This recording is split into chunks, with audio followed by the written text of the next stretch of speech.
السلام عليكم ورحمة الله وبركاته. الحمد لله رب العالمين والصلاة والسلام على أشرف المرسلين وعلى آله وأصحابه وأزواجه وذرياته وأهل بيته أجمعين. சங்கைக்கும் பெருமதிப்பிற்கும் உரிய பெரியோர்கள சகோதரர்கள, எல்லாம் வல்ல அல்லாஹு ஜல்ல ஜலாலுஹு நாம் செய்யக்கூடிய எல்லா நல்வணக்கங்களையும் முகஸ்துதியின்றி இஹ்லாஸான முறையில் இறைவனுக்காக மட்டுமே செய்யப்பட்ட நல்வணக்கங்களில் நம் வணக்கங்களை அல்லாஹ் கபூல் செய்து கொள்வானாக. நாம் செய்யக்கூடிய வியாபாரங்களிலும் தொழில்துறைகளிலும் நஷ்டம் இல்லாத ஹலாலான முறையில் நிரம்ப லாபத்தை பெற்று லாபகரமான வாழ்க்கை கொண்டு தம் தேவைகளையும் தேவை உடையவர்களின் தேவைகளையும் நிறைவேற்றக்கூடிய நல்ல பொருளாதாரத்தையும் உள்ள விசாலத்தையும் அல்லாஹ் நம் அனைவருக்கும் வழங்கி அருள்வானாக. கஞ்சத்தனம் என்கிற தீய பண்பை விட்டு அல்லாஹ் நம்மை பாதுகாத்துக் கொள்வானாக. நம் கரங்களை என்றென்றும் கொடுக்கும் கரங்களாக ஆக்கி அருள்வானாக. யாசிக்கும் கரத்தை விட்டு அல்லாஹ் நம்மை பாதுகாத்துக் கொள்வானாக. நம்மை உலகத்தில் வாழ வைக்கும் காலமெல்லாம் நோய் நொடியின்றி ஆரோக்கியத்தோடு அல்லாஹ் நம்மை வாழச் செய்வானாக. அந்த ஆரோக்கியமான வாழ்க்கை கூட அல்லாஹ் ரசூலை நெருங்கக்கூடிய அனைத்து நல்லவர்களையும் புரியக்கூடிய நல்ல முத்தகின்களின் கூட்டத்தில் அல்லாஹ் நம்மை ஆட்சி அருள்வானாக. திடீர் மரணங்களை விட்டும் தீய மரணங்களை விட்டும் நம்மையும் நம் குடும்பத்தையும் நம் சமூகத்தையும் அல்லாஹ் முழுமையான முறையில் பாதுகாத்துக் கொள்வானாக. மருத்துவமனையின் செலவினங்களை விட்டும் வேதனைகளை விட்டும் அல்லாஹ் நம்மை காத்தருவானாக. நம்மை யாரெல்லாம் நோயால் பாதிக்கப்பட்டு வீடே கதி என்றும் ஆஸ்பத்திரியை கதி என்றும் அல்லற்பட்டும் அவதியுற்றும் இருக்கிறார்களோ அத்தனை மக்களுக்கும் வெகு விரைவில் நோயை போக்கி உடல் ஆரோக்கியத்தை வழங்கி அவர்களை கூட ஒரு குடும்பத்திற்கும் சமூகத்திற்கும் பலன் தரக்கூடிய மக்களாக ஆக்கி அருள்வானாக.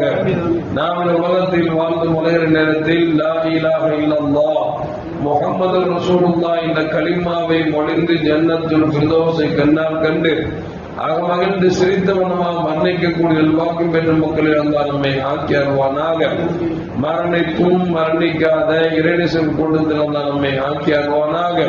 நாளை மறுமையில மாணவி முஹம்மது ரசூலுல்லாஹி ஸல்லல்லாஹு அலைஹி வஸல்லம் அவர்களின் திருக்கரங்களால் ஹவுதுல் கௌசர் என்கிற ஜனாலத்தில் நீர்வரை அன்னார் ஜபாத்தை பெற்று அன்னாரின் கரம் பிடித்து ஜன்னத்துல் ஃபிர்தௌஸ் என்ற உயர்ந்த சொர்க்கத்தில் அவர்களோடு அல்லாஹ் நம்மை சங்கமிக்க செய்வானாக.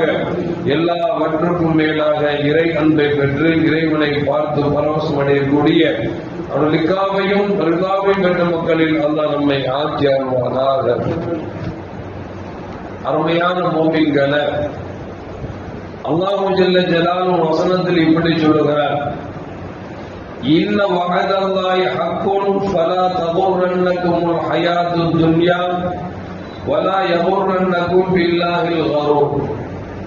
இந்த வசனத்தின் பொருள் என்னோட சொன்னால், இன்ன வஅதல்லாஹி ஹக்குன், அல்லாஹ் கொடுத்த வாக்குறுதி என்பது அது நிச்சயம் உண்மைப்படுத்தப்படும் என்று சொல்லிவிட்டு அல்லாஹ் சொல்கிறான், லா தகுர்ரன்னகுமுல் ஹயாத்துத் துன்யா, இந்த உலக வாழ்க்கை உங்களை ஏமாற்றி விட வேண்டாம். வலா யகுர்ரன்னகும் பில்லாஹில் கரூர், உங்களை ஏமாற்றக்கூடிய சைத்தானின் அந்த ஏமாற்றம் உங்களை ஏமாற செய்துவிட வேண்டாம் என்று சொல்லி அல்லாஹ் ஜல்ல ஜலாலுஹு வசனத்தில் சொல்லுகிறார். காரணம் என்னன்னு சொன்னால், அல்லாஹ் ஜல்ல ஜலாலுஹு உலகத்தில் நீங்கள் நல்லவர்கள் செய்தீர்கள் என்று சொன்னால், நல்லவர்களாக வாழ்ந்தீர்கள் என்று சொன்னால், அல்லாஹ்வும் ரசூலும் எந்த வாழ்க்கையை கற்றுத்தந்தார் அந்த வாழ்க்கையை வாழ்ந்தோம் என்று சொன்னால், நாளை மறுமையில் சொர்க்கம் இருக்கிறது என்கிற வாக்குறுதியை அல்லாஹ் வழங்குகிறார். நீங்கள் உலகத்தில் பொய்யும் புரட்டும் பேசி இறைவன் சொல்லுக்கு மாற்றம் செய்து வாழ்ந்தீர்கள் என்று சொன்னால், நாளை மறுமையில நரகம் இருக்கிறது என்று சொல்லுகிறார். எனவே நல்லவனாக வாழ்ந்தால் சுவனமும் தீயவனாக வாழ்ந்தால் நரகமும் இருக்கிறது என்பது இறைவனின் வாக்காக இருக்கிறது. எனவே உலகத்துடைய ஆசாபாசங்கள் உங்களை ஏமாற்றி விட வேண்டாம் என்று அல்லாஹ் ஜல்ல ஜலாலுஹு சொல்லி காட்டுகிறார். அருமையான மோமின்களே, இந்த உலகத்தில் பார்க்கிறோம், பங்களா வைத்தவர்களை பார்த்து நாம் ஏமாந்து விடுகிறோம். அவருக்கெல்லாம் அல்லாஹ் செல்வத்தை கொடுத்திருக்கிறார், நமக்கு செல்வத்தை கொடுக்கவில்லையே. அவருக்கு மாளிகை கொடுத்து கொடுத்திருக்கிறார், நமக்கு கொடுக்கவில்லையே. அவர் கவனிப்பதற்கு கார்களை கொடுத்திருக்கிறானே, நமக்கு கொடுக்கவில்லை என்று சொல்லி நாம் ஏமாந்து விடக்கூடாது.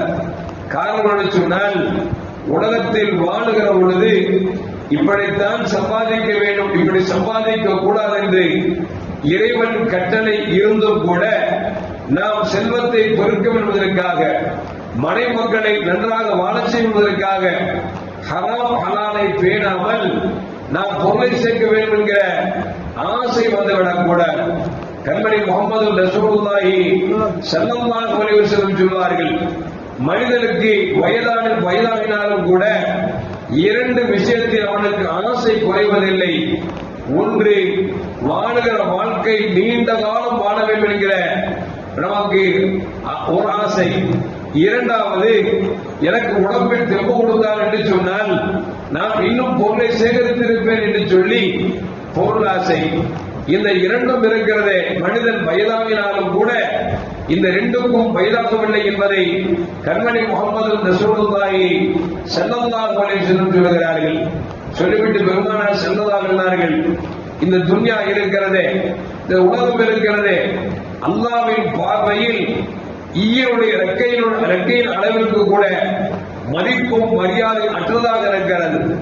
மதிப்பும் மரியாதையும் ஈயின் ரெக்கை அளவுக்கு இருந்தது என்று சொன்னால் அல்லாஹ் அவனை ஏற்றுக்கொள்ளாத மக்களுக்கு ஒரு விட தண்ணீர் கூட கொடுத்திருக்க மாட்டான் என்று முத்து முகமது ரசூலுல்லாஹி ஸல்லல்லாஹு அலைஹி வஸல்லம் சொல்கிறார்கள்.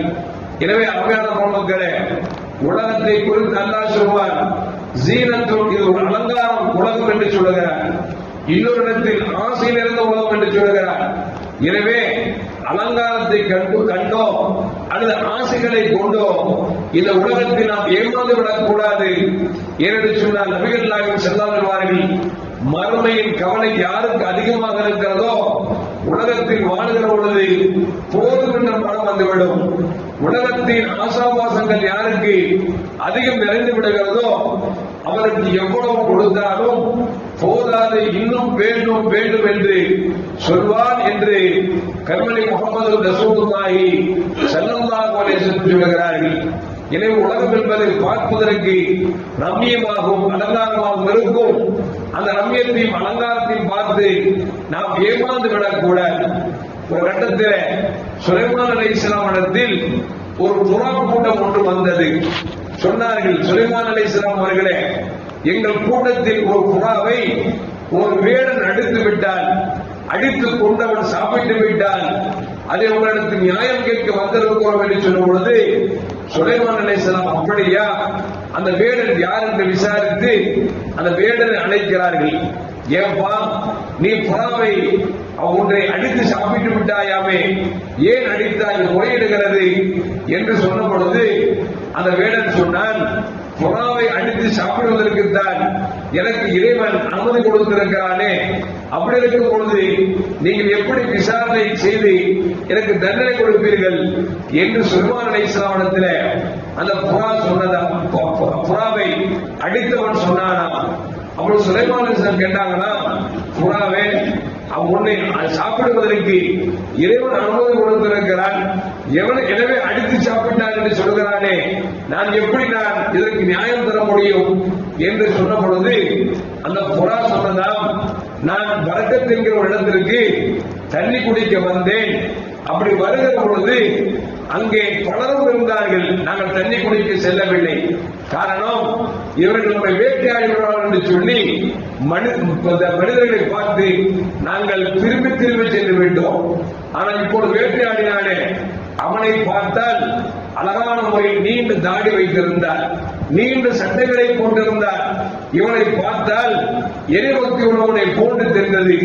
இறைபக்தி உள்ளவன் ஒரு புறாவை போன்று அடிப்பான் என்று நாங்கள் அவனை நல்லவன் என்று நினைத்துக் கொண்டு நாங்கள் கிட்டே நெருங்கி தண்ணீரை குடிக்கிற பொழுது அவன் நல்லவன் இல்லை என்று கமித்து எங்களுடைய கூட்டத்தில் ஒரு புறாவை அடித்து கொண்டு விட்டான்.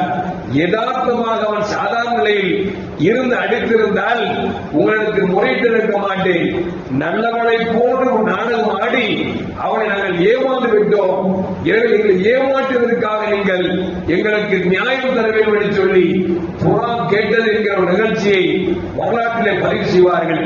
அழகான மக்களை எதற்கு சொல்வது என்று சொன்னால், இந்த உலகம் இருக்கிறதே பார்ப்பதற்கு அலங்காரமாக இருக்கும். இந்த உலகம் இருக்கிறதே பார்ப்பதற்கு எல்லாம் ஆசைகள் நிறைந்த உலகமாக இருக்கும். இந்த ஆசைகள் நிறைந்த உலகத்தில் நாம் ஏமாறுவதுதான் இது சாலச்சிறந்தது அல்ல என்பதை நமக்கு நபிகள் நாயகம் ஸல்லல்லாஹு அலைஹி சொல்கிறார்கள்.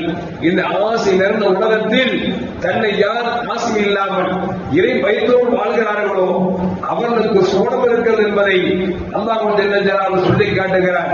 எனவே அருமையான மக்களே, நாம் இந்த உலகத்தின் ஆசாபாசத்தில் மூழ்கி ஏமாந்து விடாமல், மறுமையை சோழவதியை நாம் இழந்து விடாமல், இந்த உலகத்தின் ஆசாபாசத்தில் கூட ரப்பு எதை சொல்லுகிறானோ, ரசூல் எதை சொன்னார்களோ அதன்படி நடந்தோம் என்று சொன்னால் நிச்சயம் இந்த உலகத்திலும் ஜெயம், நாளை மறுமையிலும் ஜெயம் என்பதில் இந்த மாற்று கருத்தும் அல்ல. எல்லாம் அல்லாஹ் உலகத்தை ஏமாந்து விடாமல் நாளை சோனத்தை மட்டும் ஆசித்து அதற்காக வாழக்கூடிய நன்மக்களின் கூட்டத்தில் அல்லாஹ் நம்மை ஆக்கி அருள்வானாக. அஸ்ஸலாமு அலைக்கும் வரஹ்மத்துல்லாஹி வபரகாத்துஹு. ஸல்லல்லாஹு அலா முஹம்மத் ஸல்லல்லாஹு அலைஹி வஸல்லம். ஸல்லல்லாஹு அலா முஹம்மத் ஸல்லல்லாஹு அலைஹி வஸல்லம். ஸல்லல்லாஹு அலா முஹம்மத் யா ரப்பி ஸல்லி அலைஹி வஸல்லிம்.